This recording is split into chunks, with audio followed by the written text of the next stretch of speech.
Atenção, porque se você tem o arquétipo da sereia, você precisa conhecer os lados luz e os lados sombra. Você precisa entender como esse arquétipo se originou, o que significava esses arquétipos para nossos antepassados e principalmente qual é a relação do arquétipo sereia com o complexo paterno. Olá, que bom te ver novamente nesse vídeo. Se é a sua primeira vez, bem-vindo, bem-vinda. Espero que você seja muito bem acolhida aqui. Hoje eu quero trazer esse arquétipo que me fascina. E mais do que trazer só a teoria desse arquétipo, eu também vou trazer casos de pacientes e meu próprio caso pessoal lidando com o arquétipo da sereia e o complexo paterno.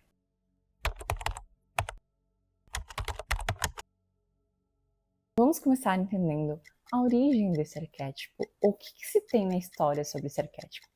Porque a sereia não é uma coisa só aqui da América do Sul, da América, na Europa, na África, todos os lugares tinham a ideia do que era a sereia para eles.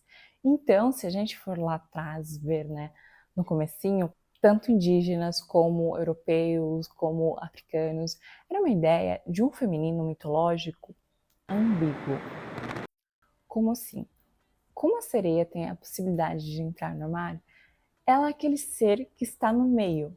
Para a mitologia, a sereia é o portal, o que está no meio entre a terra e a água, o consciente e o inconsciente, o lado racional, a intuição, aquele lado emotivo, o espiritual. Então a sereia era vista com fascínio, admiração, mas com muito respeito. O que hoje em dia se perdeu, essa ideia da sereia ser respeitada. Vocês vão entender o porquê. Se a sereia é aquele ser que está entre os mundos, ela tem muito poder. Como assim você conhece tudo sobre aquele oceano de mistérios, de espiritualidade, de empatia, de intuição, de coisas assim que o logos, o lado racional, não conhece? Isso é um pouco perigoso, Porque sabemos que no inconsciente coletivo de muitas pessoas, inclusive no inconsciente coletivo mitológico, a gente vê os monstros, a gente vê aqueles seres, a gente vê seres perigosos. Por isso que a sereia não é só vista como alguém que cura, que acolhe, aquela ideia da mãe acolhedora. Ela também é vista como aquele ser que, se negligenciado, que se maltratado, que se alguma coisa fazem com a sereia, ela é aquele ser que se vinga, aquele ser que domina as marés, que faz as inundações, as coisas. Então, essa sereia é muito perigosa e ambígua.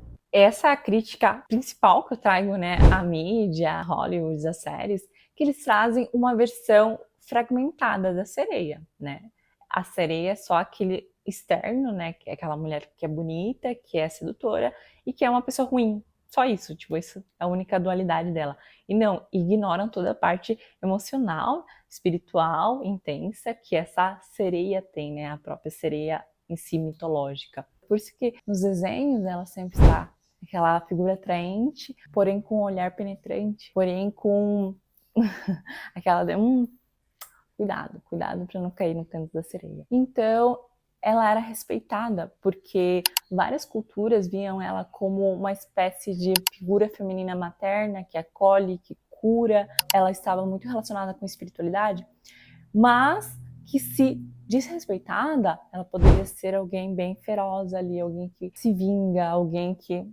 Então, eles tinham esse respeito pela sereia. E hoje vemos que, apesar de se passarem anos, a gente ainda tem muito forte esse arquétipo da sereia. Só que é um pouco vago, não se entende muito bem o porquê que é tão legal, o porquê que é perigoso, Então hoje vamos tentar entender completamente esse arquétipo. Completamente não, Eu tô exagerando. Eu sempre gosto de falar mais um pouco sobre, mas entender o máximo que dá por hoje. Era para ser uma coisa simbólica. A beleza, essas coisas, não é só isso. E eles vendem como se fosse só isso, só a beleza e só a beleza. A menina má, Ela é bonita e ela é uma pessoa ruim. Mas não é só isso. Falta toda a outra parte, O que conecta ela entre os mundos não é só o físico, é principalmente o interno e espiritual. Mas quando a gente fala de espiritual, a gente não está falando do espiritual do logos, da palavra, da moral, da ética, da filosofia. A gente está falando do espiritual fluido, aquele espiritual que se sente visceral. Essas figuras, né, que têm esse contato com o espiritual, elas têm sonhos reveladores, profecias delas mesmas ou de outras pessoas, são boas com intuição, com, sabe, essas coisas, assim, do nada essa pessoa é boa nisso. Então, por isso que a gente vê que dificilmente a gente junta, né, a espiritualidade do Logos, que é uma espiritualidade mais tradicional, com a da sereia. Normalmente essas meninas também se inclinam mais para o arquétipo de Lilith, né, aquela ideia das meninas de Wicca, que estão mais assim, não trazem muito pro Logos, fica nessa coisa abstrata. Sim, eu tenho espiritualidade, mas não significa necessariamente que essa espiritualidade faz eu ser uma pessoa boa. Eu uso minha espiritualidade para várias coisas, né, eu vendo ela, eu só uso porque é um superpoder que eu tenho. Hoje em dia, é muito mais fácil a gente ativar esse arquétipo do que nascer com esse arquétipo. Porém, eu já vi uma pacientinha minha na escola que eu trabalhei, ela já tinha esse arquétipo. Ela era uma menina de aproximadamente 11 anos, assim, e ela era muito, queria se destacar das outras meninas. Ela era muito vaidosa, e além de tudo o externo, né, vaidosa, feminina, um jeito mais, assim, querendo, né, dava pra ver que ela gostava de ser olhada, que ela queria que o masculino a acolhesse. Ela era extremamente emotiva, carinhosa, assim, se importava muito com as coisas. Ela falava assim, quando ela vinha fazer a sessão comigo, ela falava e chorava, e se emocionava, e falava do irmão dela como ela amava. Assim, ficava bem emocionada, e era algo dela, sabe? Ela era assim, mais choranzinha, eu chamava ela de pequena sereia.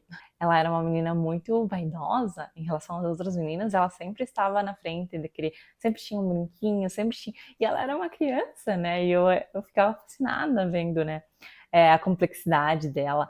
E é triste porque tem pessoas que não sabem lidar, né? Pais, inclusive os colegas, as colegas, né, não gostavam muito da pequena sereia. Falavam que ela tinha uma atitude muito assim. Elas falavam, ela quer ser o centro de atenção, ela quer...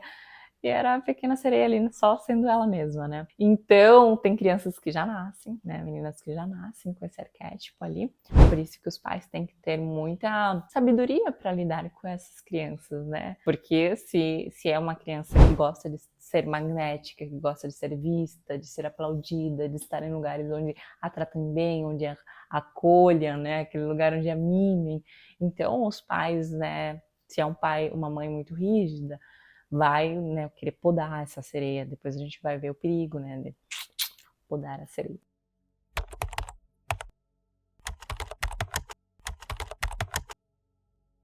Então, vamos para a parte já, sem mais rodeio, a parte mais intensa desse arquétipo. Porque quando ele não nasce esporadicamente, ou quando a gente tira ele da mitologia, das histórias, temos uma sereia que se ativou, talvez, por um complexo paterno. E aqui eu separei 3 cenários possíveis para a gente trazer para a luz da consciência e ver se é o caso seu ou se é o caso de alguma outra pessoa, porque daí fica bem claro assim como que era necessário, né? Aí a sereia entra como modo sobrevivência, eu preciso me destacar, né? Então você vai entender já o porquê. O primeiro caso é quando essa criança tem um pai ausente. Sim, quando essa criança tem um pai que não estava lá literalmente, ou que não fazia questão de estar lá, né, dando atenção para essa criança ali do lado, ela cresce sem ter limites. Se vocês já acompanham meus vídeos no meu canal, sabem que eu falo muito da energia feminina e masculina, né, os polos, e como que os pais têm o papel de criar e estruturar essas energias dentro das crianças. Então, se essa criança cresceu sem essa energia masculina que estrutura, que ensina como ela pode, né, se organizar, como que ela pode trabalhar para conquistar, seja lá o que ela quer, né, desde pequena, né, essa ideia de não, eu posso juntar, essa energia que estrutura, ela é muito profunda demais.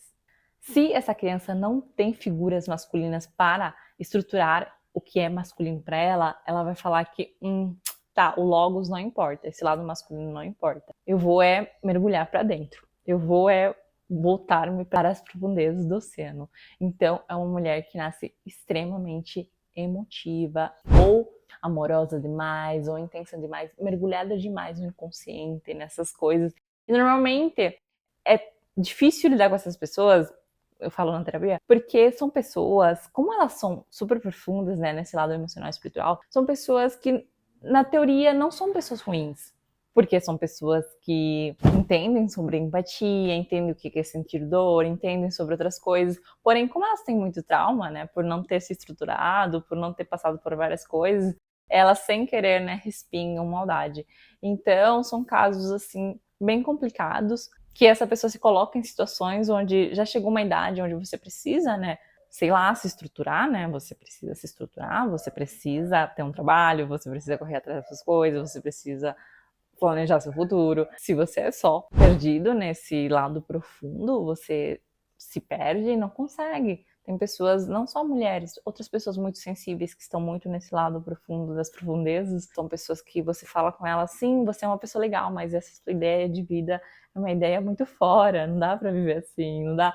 É aquela pessoa que se perdeu, assim, não, é a Matrix, temos que sair da Matrix, coisas assim, entendeu? Então, no caso das meninas, tem muita relação com as meninas border, sabe? Essas meninas que são muito apaixonantes, que estão lá, que querem amar intensamente, que se dedicam com a vida para esse amor e querem estar lá, e, enfim, assim, muito sem limites, sem amor e limites próprios, sabe? Limites próprios de autocuidado próprio. Então, é também uma dinâmica um pouco perigosa. No segundo caso, acontece quando ela tem um pai problemático ou frágil e problemático. Por quê?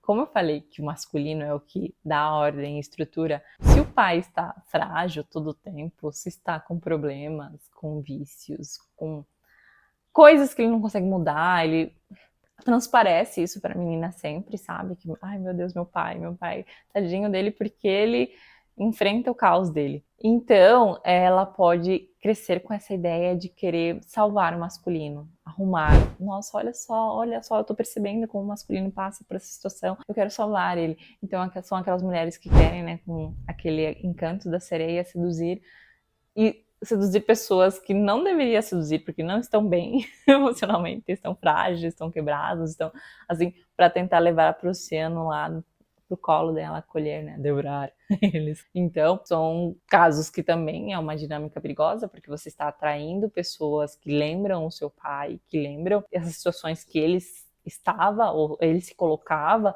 para tentar salvar ele, sendo que às vezes você não consegue. Obviamente você não consegue, porque cada um, né, tem sua jornada interior. Pode ser que esse pai seja frágil, porém ela não sabia, né, ela não enxergava isso. Porém, vamos dizer, ela presenciou uma traição, uma coisa que ela viu a mãe muito triste. Ela viu como o pai se perdeu, como o pai cometeu coisas assim, e ela fica sem querer, ela quer provar que não, quer provar que não. Mesmo essas pessoas nessas situações, mesmo assim eu consigo mudar, eu consigo salvar, eu consigo. Daí ela novamente se mete nos buracos, né? Porque não. Não! É bem difícil, porque as pessoas costumam ter um magnetismo, né? Atrair pessoas. Opa, lembra trauma de infância. Opa, lembra isso.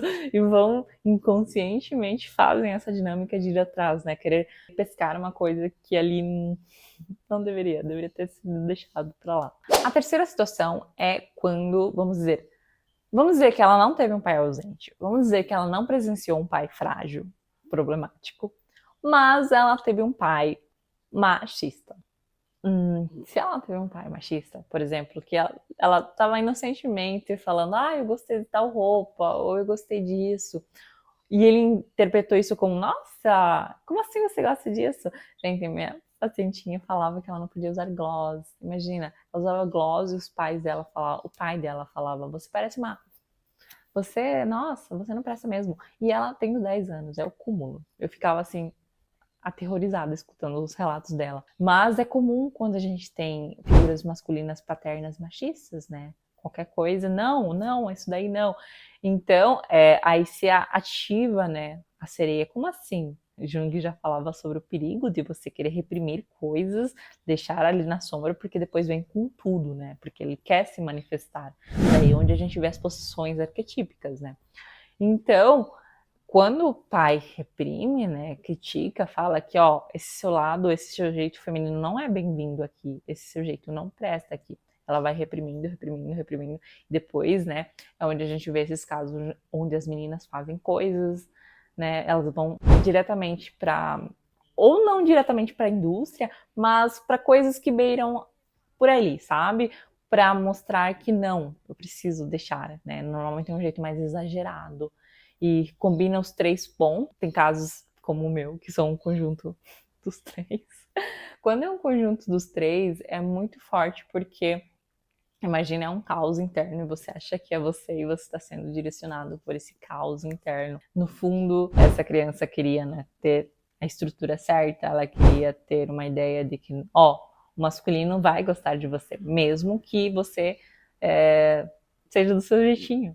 Principalmente porque você é do seu jeitinho, né? Normalmente sereias são intensas, são apaixonantes, então tem várias qualidades. E quando um pai é muito assim, cabeça dura, muito severo, muito dogmático, não deixa florescer. Daí ela vive a vida inteira, às vezes, se ela não fazer terapia e se ela não reconhecer esses padrões, vive a vida inteira criando essa situação, ou querendo inconscientemente ser aceita, né? Ou ter esse olhar novamente, né? No fundo, ela está procurando o olhar paterno, porém, ela não sabe e projeta todos os masculinos. Porque a necessidade da validação masculina grita a todo momento, né? Porque no fundo, era essa criança que queria ser vista, né? É aquela criancinha que gostaria que o pai visse ela e acolhesse ela tal como ela é. Daí, como o pai não viu, ela tá gritando para todos os outros homens: me vejam, por favor, eu estou aqui.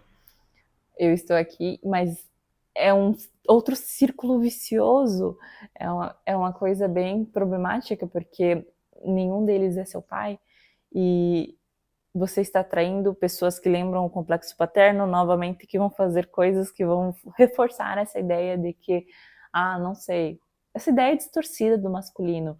Então é um círculo vicioso também muito, muito perigoso. Eu falo que são traumas, né?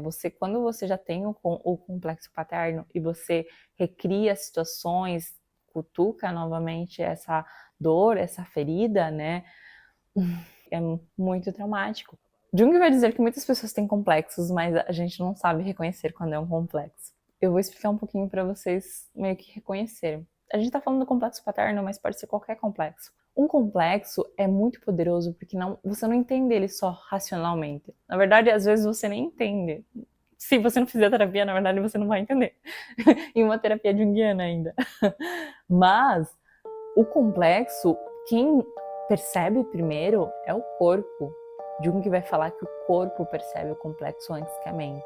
Tua barriga embrulha, dá uma sensação, uma ansiedade, você começa a ficar meio que ruim, você não sabe por que você fica ruim com esse assunto, daí você quer justificar com a mente, não, é por causa disso, não, é por causa daquilo outro, não, você não sabe porque aquilo te incomoda, é físico, é físico. Quando eu me deparei com cenas que eram, uma vez eu estava vendo uma série, e eu vi uma cena que era literalmente, tipo assim, meu trauma no complexo paterno. O complexo tem várias ramificações, tipo, não é só um assunto, é vários assuntos que ligam em relação ao teu pai, à tua criação, mas são várias coisas. Em relação ao masculino, em geral, né? Não só ao seu pai, mas o masculino que esteve próximo quando você estava crescendo. Então, é uma ramificação super grande. E quando aconteceu de ver, tipo, o núcleo do meu complexo paterno numa série, gente, eu tava comendo, eu passei mal, muito mal, muito mal. Tipo, e eu tava comendo um doce que era muito gostoso e eu gostava bastante. Eu comecei desde esse dia eu nunca mais quis comer. Sempre tive um jogo, tipo, Por quê? É porque eu estava, né, nesse momento e deu aquele embrulho muito forte, eu associei, né, aquela comida a esse momento, cutucou com força o complexo paterno. Então, é uma coisa, assim, muito ruim. Por isso que vocês têm que fazer terapia para tentar tratar isso. Porque às vezes é difícil, porque você quer usar sua mente para tentar justificar alguma coisa que você não entende, porque está lá atrás. Teu eu, o ego, né, o ego consciente, pensa que, capaz que eu vou estar mal ainda por causa disso. Capaz que eu vou ter direcionado a minha vida inteira por conta daquilo. Não faz sentido nenhum. Tipo, parece uma coisa muito boba pro ego pensar que, não, mas você é quem você é. Ou, sabe? Então, quando você está em relacionamentos que reforçam isso dali, e às vezes, se você não tiver consciência, você vai estar nesses ciclos, é bem desgastante energeticamente, fisicamente. Todo o teu corpo, a mente e o corpo sente essa experiência. Então, por isso que esses relacionamentos são sumamente abusivos e perigosos. E por isso que você está aqui vendo e reconhecendo como que se formam esses padrões, né, para poder colocar um basta e para poder trabalhar isso em você mesmo. Eu não vou falar que é um trabalho fácil ou que é um trabalho rápido, porque às vezes você demora anos, né, como vocês sabem, eu ainda estou passando por esse processo, mas Jung fala que o segredo é a consciência, né? Percebeu que algum acontecimento despertou algumas emoções intensas demais, que, tipo assim, qualquer outra pessoa não ficaria como você ficou. Você está diante de um complexo. E, por favor, não, nesse momento, o ideal é não ficar racionalizando, pensando, não. O ideal é respirar fundo, vamos distrair a mente, vamos pensar em outra coisa, vamos... Claro, se você estiver com um profissional, vocês trabalham isso, mas nesse momento, às vezes você sozinho não vai chegar numa situação. Quando você se acalmar, talvez você consiga entender melhor. Então, muita força aí para vocês também que estão lidando, cada um lidando com os seus complexos. Mas é isso.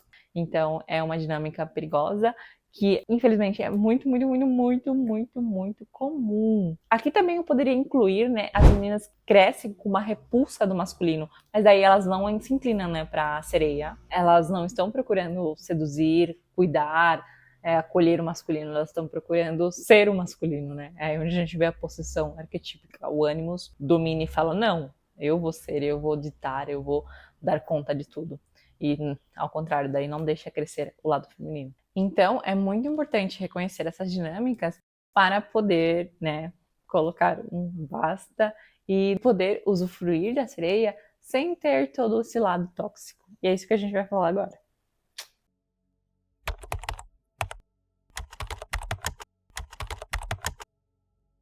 Jung vai dizer, vocês sabem que Jung fala que a gente não pode reprimir nada. Ele fala que não seja perfeito, mas pelo amor de Deus, seja você inteiro. Se você tem algum arquétipo ativado, dê espaço para esse arquétipo. Seja lá qual for. Se você tem ele, Deus quis que você seja assim, ou tua situação de vida, teus pais, tudo caminhou para você ser assim. Então, não reprima ele. Porém, se tratando do arquétipo da sereia, vamos trazer um logos moral. Como eu falei antes, a sereia tem tudo a ver com a espiritualidade, com aquele universo do que não se fala em palavras, mas se sente, da intuição. Como é muito abstrato, às vezes as meninas que têm, né, que têm essa espiritualidade, podem se inclinar demais para o lado do arquétipo de Lilith, estar muito nas sombras, usar isso sem ética, usar isso de uma maneira que, enfim, pode fazer mal para ela e para outras pessoas. Então, vamos trazer o Logos. Procure alguma religião, alguma, sei lá, qualquer coisa que tenha, né, um logos, que tenha algo para você ler, consumir, que tenha uma doutrina. Não para você ficar super dogmático e super ali, né, cego dentro dessa religião. Se você quer, sim, mas é só para você estruturar, né, falar para a sereia, ó, aqui está o logos, você tem todo esse poder, todas essas coisas. Vamos trazer ética, vamos trazer consciência. Procure uma religião, uma espiritualidade que tenha, né, os valores que a professora Lúcia já falou que são os básicos e são os mesmos de sempre, justiça, fraternidade, integridade. Então, você meio que ensinando aquela sereia a caminhar para o lado ético, para o lado moral, que ela possa, obviamente, né, brilhar, que possa estar ali. Por isso que é a segunda dica, que vocês deixem esse espaço para a sereia, né? Normalmente, às vezes, ela não vai querer algo tão básico, às vezes ela não vai querer só passar desapercebida, às vezes vai querer se posicionar. Então, é importante você ter você ter esse espaço para a sereia poder brilhar. Não precisa se limitar só ao externo, ao físico, né? A gente vê que Hollywood se limitou apenas à sereia externa, né? Apenas a beleza que é maldosa. Esqueceu da parte emocional, espiritual, intensa. Então se permita deixar essa pequena sereia brilhar, né? Tanto internamente como externamente, trazendo a ética, trazendo a empatia. Para as casadas também é o lugar, né, onde você pode deixar a sua sereia brilhar intensamente, né? Poder fazer seu show, surpreender, fazer isso, aquilo. O parceiro também, né? Colocar mais lenha nessa fogueira, elogiar a sereia, colocar ela num pedestal, né? Para a sereia concentrar toda essa energia, ou a maior parte dela, em casa. Então, o importante é você, primeiro, não reprimir, né? Para depois não vir com tanta força. e querer dominar em alguma situação, mas também trazer a ética, saber que tem hora, que tem lugar, saber do poder que tem isso daí, de você ter consciência de que pode ir num lugar e usar esse magnetismo para alguma coisa positiva, para alguma coisa que outras pessoas podem se beneficiar também. É incrível quando você começa, né, a entender mais sobre o arquétipo, ver o lado interno dele, o acesso que ele te dá, né? Lembrando que a sereia é aquela que está entre os mundos, aquela que está guardiã do inconsciente, do consciente, então ela navega e volta, navega e volta. Entender mais sobre a sereia é fundamental. E fazer, obviamente, terapia para trabalhar o complexo paterno é muito importante e é um trabalho longo. Daí você trabalha um, mas daí tem que trabalhar mais o outro, tem que... E sem contar que, às vezes, você repete ciclos, né? Se você não estiver em terapia, você está repetindo ciclos que fazem você ativar mais traumas, você atrasar seu processo, você começar a ficar mais sensível. Às vezes você não tem nem ideia de que você tem todo esse trauma que se originou lá quando você era uma criança. Jung vai falar que os complexos são algo físico, literalmente físico. A mente racional é muito limitada. Por isso, né, que as sereias que têm a capacidade de entrar e conseguir acessar a intuição, outras coisas, tá um passo na frente. Então, os complexos são angustiantes fisicamente, e viver com complexos, estar com pessoas que ativam complexos, é uma coisa assim, que às vezes a pessoa anda angustiada e não sabe como. Isso daí resta energia, né? Os complexos estão ali se alimentando. Por isso que eu não canso de falar sobre os complexos, porque é uma coisa ali que quanto mais antes você começar a lidar com isso, a enxergar, vai ter vezes que você vai ter que falar 1000 vezes para você mesma: não, não é isso, é só meu complexo. Não, não é isso, não é... É um trabalho assim, você tem que estar lá, ali, em pé. Se você estiver inconsciente, no automático, quando vê, você está dominada pelos seus complexos. Está ali toda mal, brigando com alguém. Não, não, não, não. Então, por isso, vamos trabalhar nossos complexos. Eu queria falar muito mais sobre isso, mas eu creio que eu falei o necessário para vocês entenderem por hoje essas coisas do arquétipo da sereia e do complexo paterno. E se você quiser entender mais sobre o arquétipo da sereia e sobre a sombra, eu tenho um vídeo só falando sobre o lado sombrio do arquétipo sereia, que tá bem legal, depois dá uma olhada. Obrigada por ver esse vídeo, espero te ver em todos os meus outros vídeos, espero que esse vídeo tenha sido imensamente útil para você e te mando muita luz nessa caminhada, se você está nesse processo de curar a sereia, no processo de integrar a sereia, muita luz para você nesse rolê.